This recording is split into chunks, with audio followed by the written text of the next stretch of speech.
today I'm going to teach you more about the Track Select tool. These are tools that allow you to select a certain range of clips in your timeline. You can find these tools in the toolbar panel. Let's say that you're working in a big timeline with loads of clips in it, and you want to move a specific portion of that timeline. Like for instance, everything in front of this clip. Well then, the Track Select Backward tool will do the trick. You can also use a short key shift plus A. It will select all clips that are not locked, both in the video and all your tracks are in. Front of my cursor.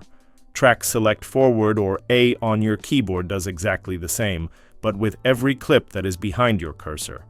Once you click, you can drag all of these clips to the desired place in your timeline. What if I only want to select the clips of one track? Well, there are two ways. Either you lock all the other tracks or you hold Shift. You'll see that my cursor now changes into one arrow instead of two. This clearly indicates that only one track will be selected instead of multiple. Now, sometimes you don't want everything to be selected, like the music clip in this example.